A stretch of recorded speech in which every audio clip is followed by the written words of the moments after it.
Today we're going to start with what's called a story circle. If we could go around and each person would introduce themselves and tell how long you've been involved with the Pajama Factory or Factory Works. Could we start with you? I'm Paul Durr. I've been involved with the wood shop at the Pajama Factory and the Factory Works. I was one of the founding members of the wood shop, which has been over 7 years now. We are dedicated to preserving and crafts in Williamsport. I'm Sam Schrar. I began working with the Factory Works almost 3 months ago. I'm one of the new managers of the Clay Studio. I'm Brian Spies. I first came to the Pajama Factory in 2008 as a tenant.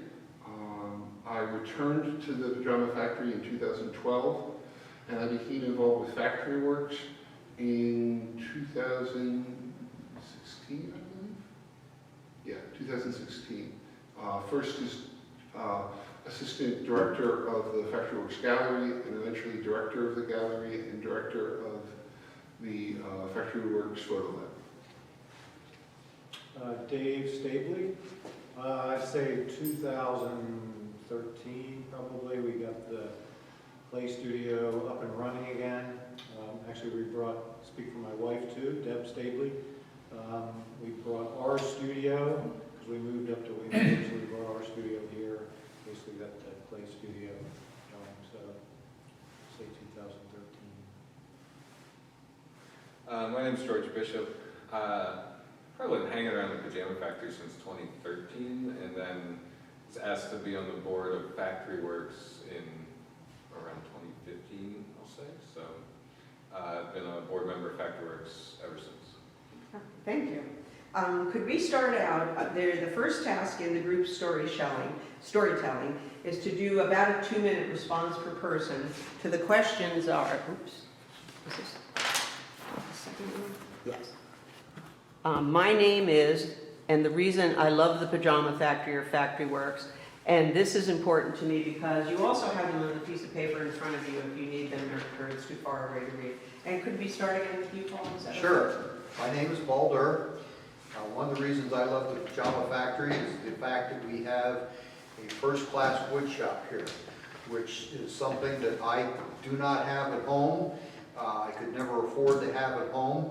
We have other woodworkers in here who have knowledge to share, and as I've grown with my woodworking, I'm able to share knowledge with some of them now. I'm one of the monitors and I'm one of the teachers at the wood shop. So I'm able to help people who are starting out, and we have experienced woodworkers that can come in and help me too. It's been a great reward to come in here and be able to hone my talents and just keep working on. And one of the reasons this place is very important to me is I can continue on learning and growing in my knowledge in what I'm doing, and I really like sharing things with people too. Thank you. Sam? My name is Sam. I think the reason I love it is what it offers the community, and that is a really wide range of creative spaces that you can come in, learn from a ton of different artists. Because I think one of the most important things as people is just to continue creating and growing in what you can do with your hands or with your mind. So like, just being able to create and have all these options to create and hone, like you said, hone your skills is just really important to me to feed your soul, really. Yeah. Thank you. My name is Brian. As I said before, I first came here in 2008 as a tenant. The reason I came here was I started out, I had done an independent study at Bucknell. I was a painter at the time, and I was looking for space because I had kind of outgrown my basement as a place to paint. And I used the space that I had to develop a body of work to apply to graduate school. I returned to the area after graduating from graduate school down in Philadelphia. And what was important to me about the Pajama Factory, and remains important to me, is the community. Going from being in an inner city environment where there's artists everywhere and you almost start to take the creativity for granted, being able to come back, being in a position where I had to come back to my hometown for economic reasons, financial reasons, the fact that I was coming back to a place like the Pajama Factory as well was really important to me. Community is the reason I'm here. Thank you. Okay, Dave Staley. I guess one reason I'm not sure that I love the Pajama Factory, but I just really like it here. I had a studio here for, I think, like 3 years, and was able to come and just work here, which is, I think, one of the pretty incredible things. The studios, just being around all the creativity here, like Sam said, super important. And since I teach at Penn College, I think, for people to experience that, be able to experience that on a bigger level here with a lot of different artists is really important. Yeah. Thank you. My name's George. I think one of the reasons I love Pajama Factory is the people it brings together. It just seems to me like the best stuff about Williamsport all kind of congregates here. I was kind of like Brian. I had been living in New York City for 5 years. We moved back to the area in 2013. So I was kind of craving some sort of community feel, and this was before I was involved with Factory Works, but I just coming into the coffee shop downstairs, seeing the people who come through there, chatting with all kinds of different people. Like, this place is amazing. Like just the people you meet here, and then getting involved with Factory Works and meeting the members and the people who founded some of these studios, and seeing all the work that they put in just to be able to do what they were passionate about, and just all the work in that. I mean, I'm not an artist. I'm a lawyer. Like, I like being around creative people, but it's not what I spend my days doing. So it's really fulfilling to me to be able to contribute something back to this community. It's important to me because I live like a mile away. We decided to move back here and really be in Williamsport for a long time and raise our children here, and having this place close by, having Factory Works close by, having this community close by is really important, knowing that we're going to be here for the foreseeable future. Well, thank you. Okay, could we now go to group storytelling task 2? I'm going to turn this around, and that again is also on your piece of paper. My relationship with the factory or Factory Works began about the date and what you were doing at that point in time. Were you an employee, a student, a neighbor? And then the story that I'd like to share about an experience that I've had at the Pajama Factory or Factory Works, and about what time that was. Could you share your story and tell us how it made you feel? I'm Paul. My relationship with Pajama Factory began in, I'm going to say 12 or 13. I don't remember which year for sure, with the beginning of the wood shop. I am still a full-time employee of a company here in Williamsport, working in sales.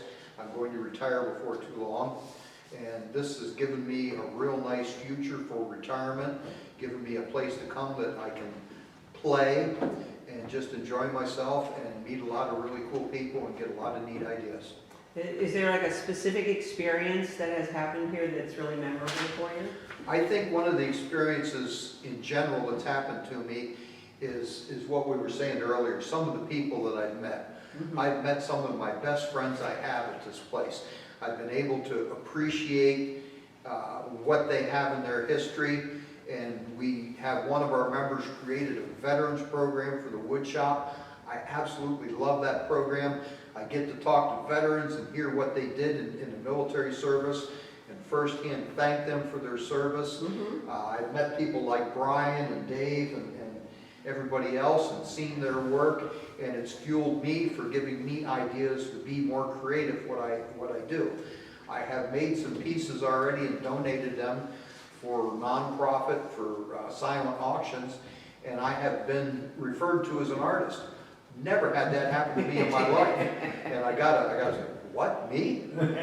So that's pretty much why I really like this place. So you feel really connected and the veterans experience was a really, Veterans That was very experience is memorable. really a cool Okay, thank experience. Yep. thank you. And you, Sam? I would say my experience began, and that was kind of my first story I would say about it was in 2015. I was a student at Mansfield University.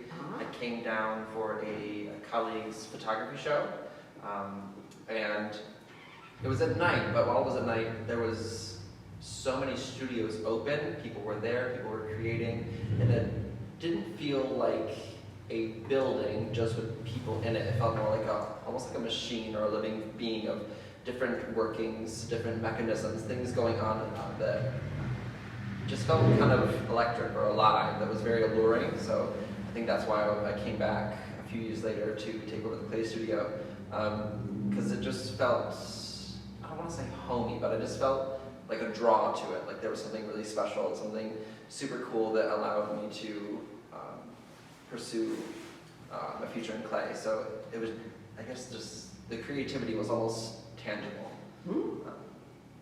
Thank you. Well, when I first, as I said, I first came here in 2008. I have a picture actually of me in my first studio. When I first came here, none of these walls that are presently here existed. It was just one wide open building from one end of the complex to the other. And like I said, I was a painter at the time.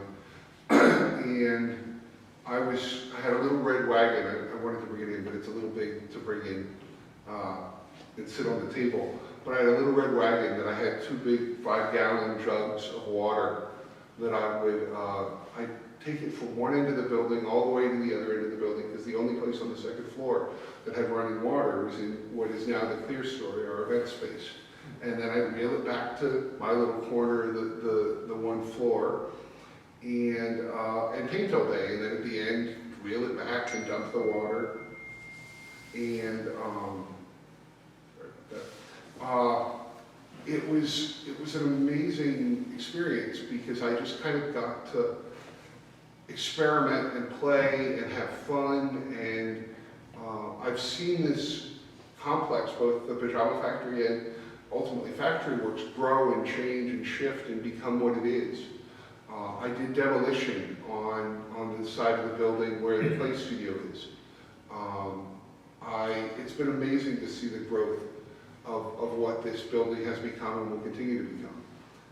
And like I said, that was back in 2008, and I'm just so excited about the Pajama Factory and its potential and what it is. I used to say that when I would get introduced to people that were coming here, I'd say that Mark Winkelman, the owner of the building, had found me crawling around and just decided to keep me here. Because that's what it kind of felt like in the early months and year. But I think it's an amazing place. So I guess they didn't have any heat then, or? No, we did have heat, thankfully. We didn't have any air conditioning, which we still don't have. But yeah, I had a little corner that was mine that did have heat. It still got pretty cold, because heating something that big isn't easy. But I had a little bit of heat. So. Thank you. And Dave? Okay, so yeah, my relationship, so I'm on the board for the Factory Works now, and I've been on the board for many years. Can't remember how many years. Right now, I began around 2013, I think, somewhere around there. And right now, I teach ceramics and sculpture at Pennsylvania College of Technology. I have an interesting story.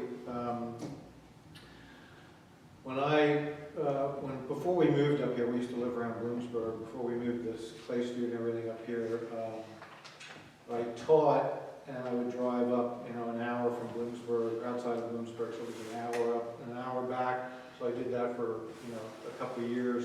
And I had a studio here, just a painting studio. And so a couple of nights I would spend the night, because I would be done at like 4 teaching, and have to get up in the morning and be there at 8 o'clock, so I would sleep in my studio, so I had a little food time in there. Anyway, I would paint till like midnight and then, go to sleep. The one night, And I'll tell you what, I have some pretty out there dreams, so not too much gets in my way as far as making me, afraid or anything when I wake up. But the one night here, I was visited by a demon. Yes. And just really scared the crap out of me.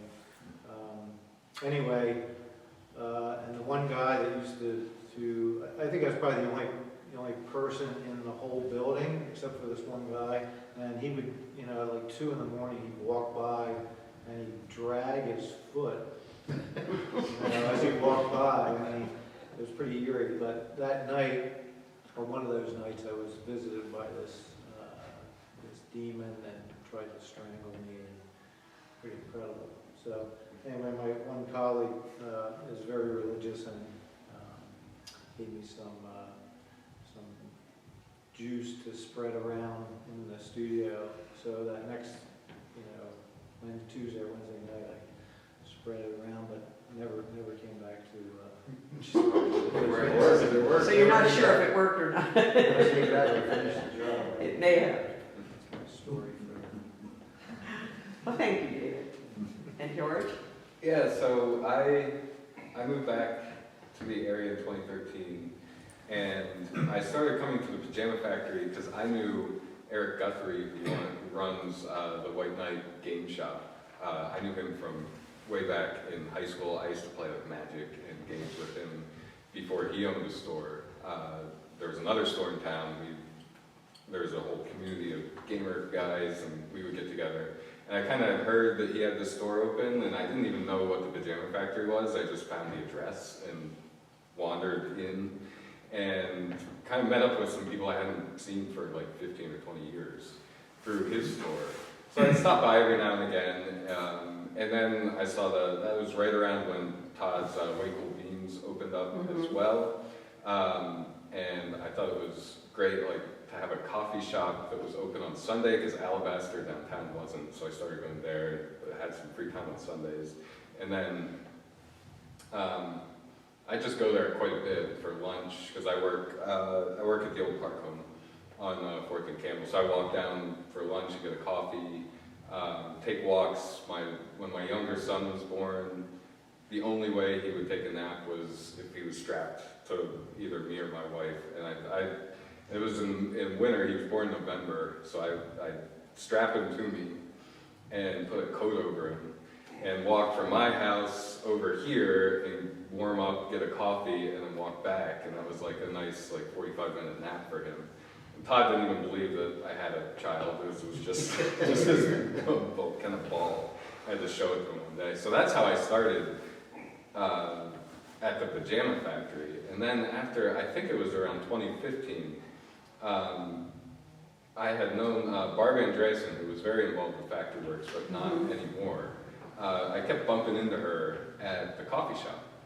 And we were talking, and I told her, I moved back to New York. I'm a lawyer in town. I work with some nonprofits in the area. And she said, "Oh, do you?" And she's like, there's a nonprofit that works out of the Pajama Factory. Would you be interested in working with them? I said, sure, And she's like, how about you go to our next board meeting? And that was that. I've been on the board ever since, and I don't regret it. It's been an interesting ride with Factory Works.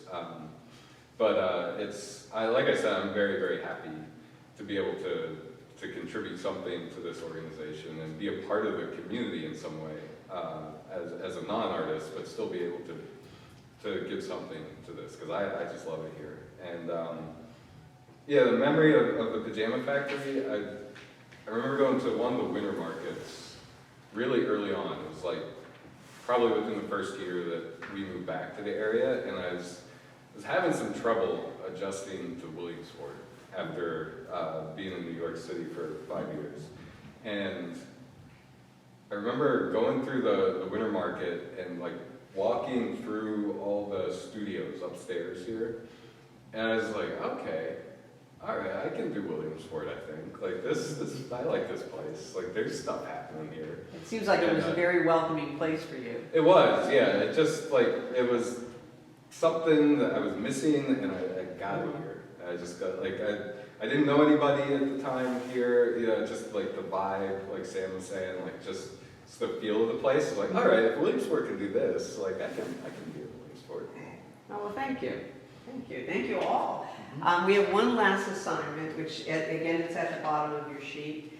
And that is, would anyone be, having listened to what everybody said, which you may have not heard these stories before, is there anything else that you would like to add at this point in time about the Pajama Factory, what you think about it, feel about it, or each other? One of the things that I would like to add about it, and George kind of touched on it, Dave too, is the progression that the Pajama Factory has made from starting out as just a rough, raw space that needed all kinds of polishing and everything to what it is now. I know when we first started our wood shop, we didn't know who or what was living in the back corner of the building because it was really, really dark. Demon, apparently. Yeah. And the demon, yeah.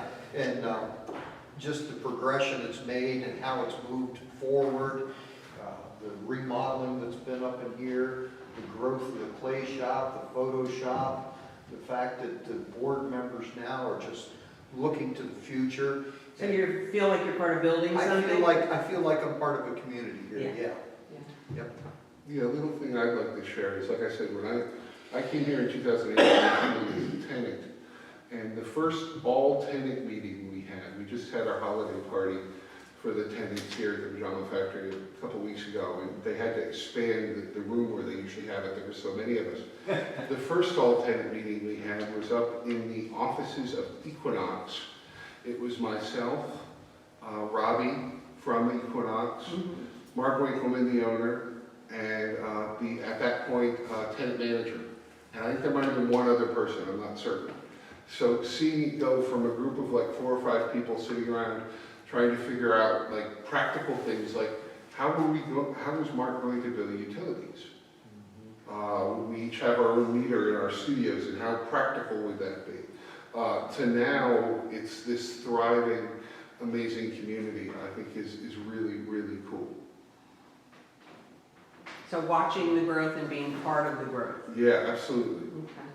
Yeah, and that changes all the time too. People are moving in, different people are coming in, different medium, whatever kind of medium they're working in. But one nice thing I think is it's really a working space. So if you don't want to be dealing with the general public, you shut your door and you can just, spend your time just being creative or whatever medium you're And if you do want to deal with the general public, you can leave your door open, and That's people right. will just pop their heads in and say, what's going on in here? So maybe there are other tenants, maybe they're just people exploring the building. Right. And I think that's really cool that people will respect if a door is shut, they understand whether there's someone in there or not, they don't want to be disturbed. But if someone's got their door open, people are really open to just popping their heads in and seeing what's going on. And I think that's really cool as well. I think it would be nice to, planning wise, but, I think like the Goggle Works and Reading that they have, or have areas where you can actually look into the studio. Like big windows, I think would make things a little more open here, and if you didn't want to have people look in, you just pull your shade down. But, like open studios would be nice to have. Yeah, they do that. They do that some places. Yeah. Anyone else? I don't know if this is keen on particularly anything anyone said, but I'm just so impressed with the rest of these guys at the table who run studios for Factory Works and put so much work into it. It's amazing to me how much work goes into each of these studios and setting these up and keeping them running. And I mean, I know you all love what you do there, but man, it's as someone, like I said, who's not involved in that aspect of it, it's amazing. So thanks to everybody for really keeping Factory Works running.